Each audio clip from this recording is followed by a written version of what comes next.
कि राज्य में और देश में जो सरकार बनाएंगे कोई बांग्लादेशी घुसपैठिए सरकार नहीं बनाएंगे।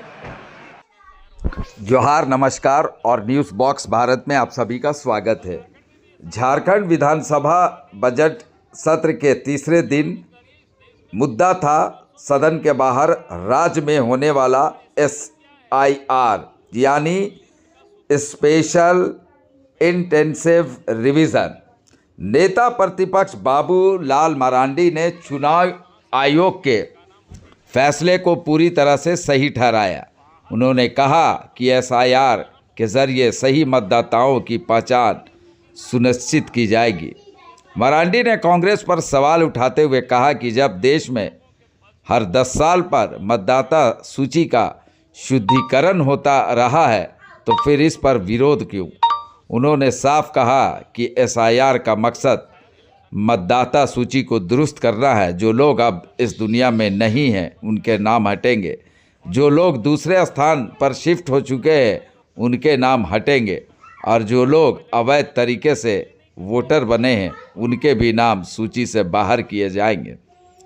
विधानसभा परिसर में मीडिया से बातचीत के दौरान उन्हें कहा कि प्रक्रिया लोकतंत्र को मजबूत करने के लिए ज़रूरी है।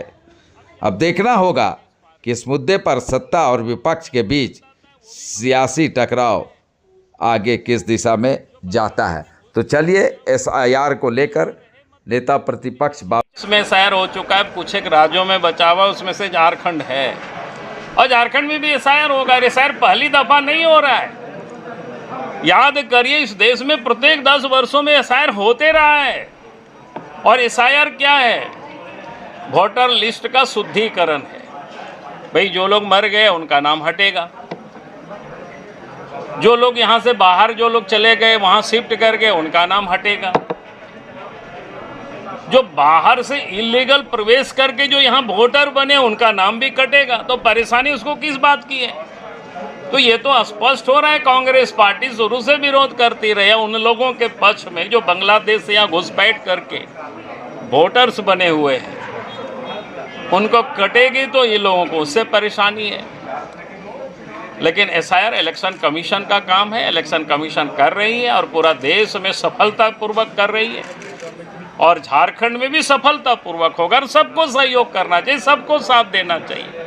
और इलेक्शन कमीशन भी अकेले नहीं करती है, हर पॉलिटिकल पार्टी से BLO 2 की मांग करती है कि आप भी उनको सहयोग करिए, आप भी उनको मदद करिए ताकि कोई भी इलीगल मतदाता है उनको हटाया जाए मतदाता सूची से। अब क्या चाहते हैं कांग्रेस पार्टी कि इलीगल जो मतदाता है वो भी मतदाता सूची में रहे, जो बांग्लादेशी घुसपैठिए यहाँ वोटर बने वो भी यहाँ रहे मतदाता सूची में। क्या यही चाहती है कांग्रेस पार्टी? तो ये खुल करके बोलना चाहिए उनको। इसीलिए SIR तो इलेक्शन कमीशन कर रहा है, उनके अधिकार क्षेत्र में है और इलेक्शन कमीशन का काम ही है ये देखना कि भाई जो मृत हो गए हैं उनका वोटर लिस्ट से नाम कटना चाहिए। इलेक्शन कमीशन का काम ही है जो वोटर यहाँ से बाहर शिफ्ट करके उनका नाम भी हटना चाहिए वोटर लिस्ट से। जो इलीगल यहाँ भारत में मतदाता बने हैं उनका भी नाम हटना चाहिए और हटाने का काम इलेक्शन कमीशन का काम है। मताधिकार देने का काम उनका है कि भाई वो जो देश के नागरिक हैं, जो भारतीय हैं, उन्हीं को भारत में वोट देने का अधिकार होगी। कि राज्य में और देश में जो सरकार बनाएंगे कोई बांग्लादेशी घुसपैठिए सरकार नहीं बनाएंगे। देश में और प्रदेशों में जो सरकार बनाएंगे तो भारत की नागरिक बनाएंगे सरकार। सर कल और आगे भी मैं कह रहा हूं कि झारखंड में इसी छोटा नागपुर क्षेत्र में आप देखते होंगे किस प्रकार से आदिवासियों की खास करके जो भूइहारी जमीन है, जो सेलेबल नहीं है, बिकता नहीं है, उसका तो रसीद भी नहीं काटता है, पहनाई जमीन है, लेकिन उसका भी नेचर चेंज करके दलाल पदाधिकारी सब मिल करके लोग बेच रहे हैं। भाई बंधु तिर्की जी को सरकार उनकी है, एक कमेटी बनवा देनी चाहिए और फिर जांच होनी चाहिए। कौन रोक रहा है उनको? भाई हम तो बोल ही सकते हैं, उनको तो काम करके दिखाना चाहिए। इससे तो स्पष्ट होता है कि बंधु तिर्की लगता है अब लाचार हो गया, बेबस हो गया, हेमंत सोरेन नहीं सुनता है। तो उनको अगर भरोसा है बाबूलाल मरांडी से तो बाबूलाल मरांडी आवाज़ उठाएंगे और लड़ाई लड़ेंगे जो भी गलत काम होता है उसका हम विरोध करेंगे, सदन में भी करेंगे, सड़क में भी करेंगे और हम गरीब आदिवासी मूलवासियों को न्याय दिलाएंगे। सर, आपने कल सदन में नगरीय और आज भी मैं कहूँगा पूरे झारखंड में सरकार को नए सिरे से विचार करना चाहिए, खास करके ज़मीन के मामले को लेकर, क्योंकि झारखंड में जितने भी महापुरुष पैदा हुए, चाहे अंग्रेज के कालखंड में, चाहे कांग्रेस के कालखंड में, तो सबों ने ज़मीन के लिए लड़ाई लड़ी।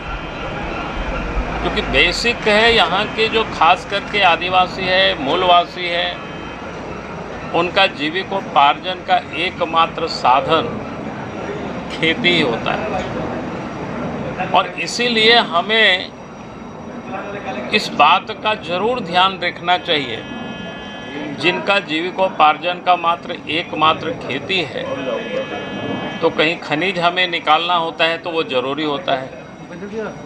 तो हमें उस बात का ध्यान रखना चाहिए, अगर जिसकी ज़मीन से हम खनिज निकाल रहे हैं तो ज़मीन के बदले उतनी ज़मीन हम उनको कहीं व्यवस्था करें।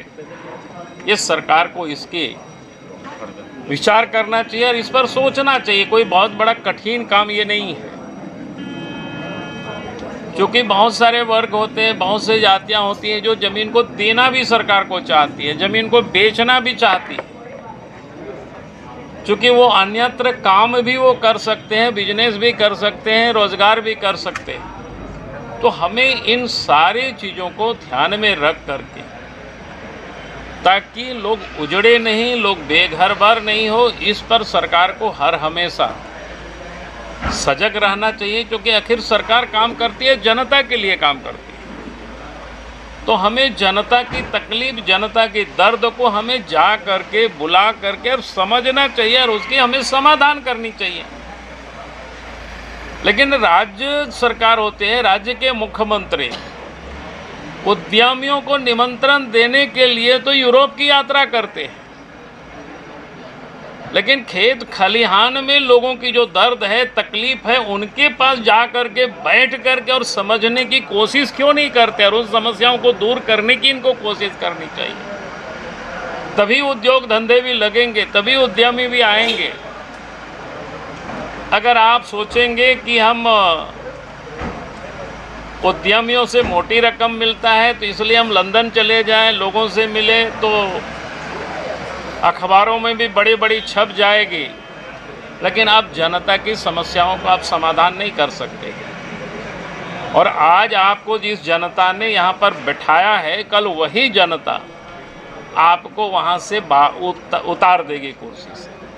इसलिए मैं कहूँगा कि ज़मीन बड़ा संवेदनशील मुद्दा है और ज़मीन को लेकर के ही झारखंड में तिलका मांझी से लेकर के, सिदो कान्हू से लेकर के, भगवान बिरसा मुंडा, जतरा भगत, नीलंबर पीतंबर, तेलंगर खड़िया और कोल्हान में भी असंख्य लोग शहीद हुए जमीन को लेकर के, अंग्रेजी काल में